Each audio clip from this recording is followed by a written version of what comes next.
Hey, this is Ciderhelm, and this is an informal guide to the expert Charmer's Caldera bosses. Charmer's Caldera is a Tier 2 dungeon and has 2 encounters with hard DPS timers and 1 encounter with a soft enrage. Because DPS timers limit healing flexibility, the tank, healers, and DPS should all be competent. As with all of these guides, I will inform you of which encounters have DPS timers. If they do not have DPS timers, you can stack additional healers or readjust your party as necessary. While we do kill these bosses quickly, these strategies worked when we were first progressing through these instances and were heavily undergeared. Finally, if you enjoy this guide, please subscribe to the channel. The first boss in Charmer's Caldera is Smolderon. Smolderon has 2 primary mechanics. First, he will randomly place a circle of fire on the ground underneath a party member. The player targeted should immediately move out. This circle of fire will expand over time and will disappear shortly after a new circle of fire has been spawned. Second, this boss will target a player with a fiery beam. The targeted player will be charged by an elemental, which will explode when it reaches the player. Even if the player moves, the elemental will continue chasing the player. Though we're not positive if there's a difference between standing still and moving, we tend to start moving when the elemental is closer to us to avoid the explosion. No idea if this has any impact or not, but overall these are trivial components of the encounter. Smolderon has no DPS timer.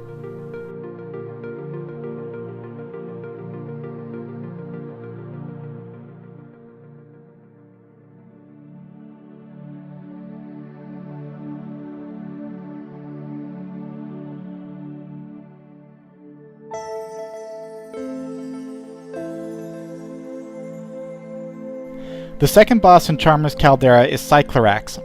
This is an elemental who will stay positioned against the back wall throughout the encounter. The first important ability to watch out for on Cyclorax is Cyclonic Destruction. This is a massive AoE that will kill anyone in range.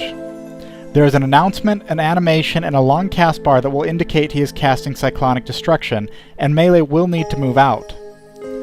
Cyclorax has 2 phases. The first phase is a fairly simple stationary tanking encounter. This phase ends when Cyclonic Destruction is cast. During the second phase, Cyclorax summons electrical bars that sweep the room and should be avoided.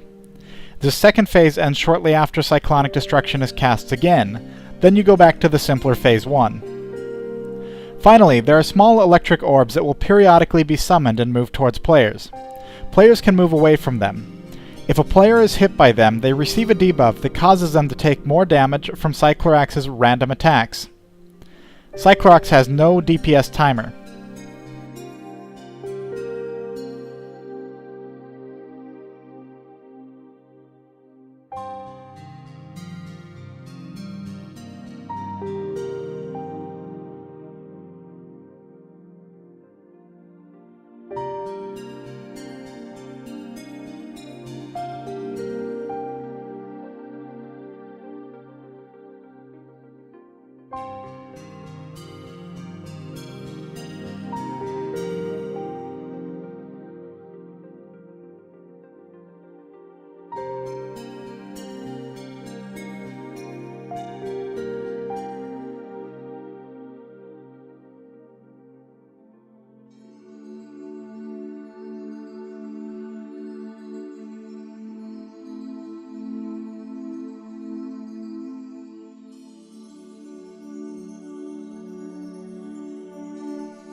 The third boss in Charmer's Caldera is Raika Davos.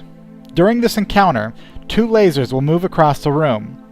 While the lasers do not deal damage, the burning ends on the ground can cause problems for your party. These are very easy to dodge and players should always move away from them. Raika will occasionally drop poison clouds on the ground. These should be moved away from. At 75% and 50%, Raika summons one bird to help her. These are trivial adds that should be tanked but are unlikely to kill other players, if they're not picked up right away. At 25%, she summons 2 of these birds. Raika Davos has no DPS timer.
Gronick is the 4th boss in Charmer's Caldera.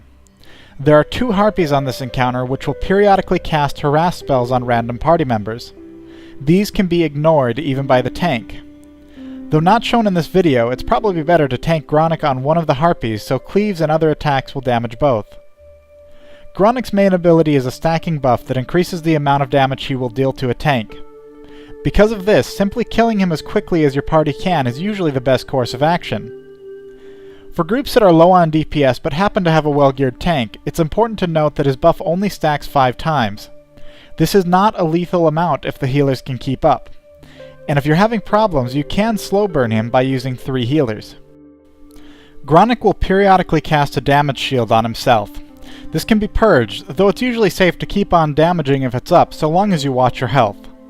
Once Gronick is dead, kill the 2 adds.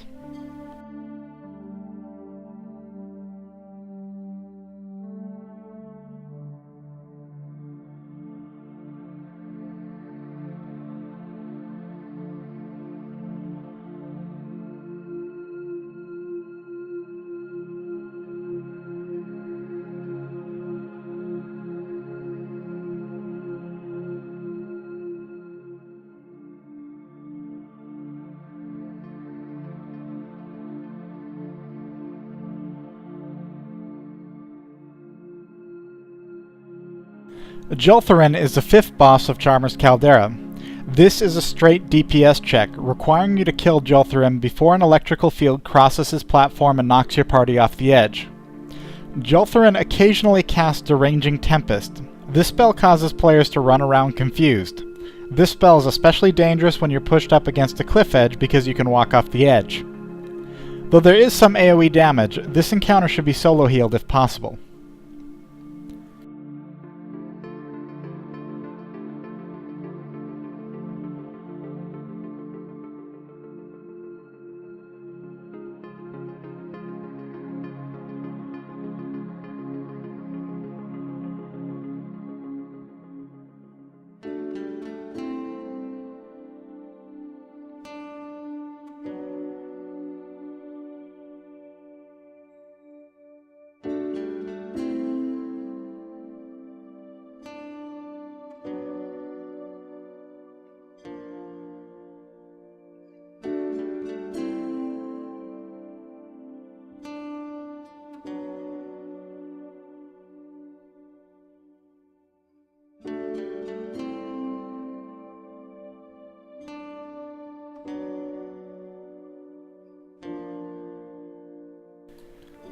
Celia the Storm-Touched is the final boss of Charmer's Caldera. This encounter has an AoE DPS requirement, but has no other DPS requirements and can benefit from multiple healers. Celia places a debuff on players that deals significant damage to them and everyone around them. This should be dispelled immediately, always. Periodically, Celia will teleport to the middle of the room and become immune to damage. At this time, she will summon a group of adds around her. Players that are not in melee range of these will be randomly charged and stunned, so it's important that everyone groups up in a tight circle on Celia. These adds have about 30 seconds in which they must be killed. If they are not killed during this time, they will turn into bombs that deal damage to party members they chase. Though not lethal, these can easily cause a wipe. The moment the last of these adds are killed, Celia will begin casting Wild Lightning, a conal electricity attack, in a random direction. Wild Lightning will deal lightning damage 3 times in quick succession, but all 3 of these combined are survivable so long as the party is topped off going into this phase. The moment you see Wild Lightning being cast, move directly behind where it was cast. Everyone in the group needs to do this quickly, and if they're topped off, they will survive the lightning. Wild Lightning always moves clockwise no matter what. This is extremely important to emphasize because her animations can sometimes show her casting it in different directions, such as directly behind her or counterclockwise. No matter what you see visually, she always moves clockwise, and you will not take damage as long as you trust that she's moving clockwise. After 4 Wild Lightning casts, Celia will usually lift everyone up into the air and knock them back. For this reason, make sure your back is to the wall during the 4th cast. Because of the design of the room, there will always be a wall you can get your back to for the 4th tick, so don't accept excuses. After the knockback, quickly spread apart, dispel her first debuff, and get heals on the tank. Rinse and repeat until you win. Thanks for watching this video. Please subscribe if you've enjoyed it, and feel free to visit us on www.eventideguild.com if you have any questions.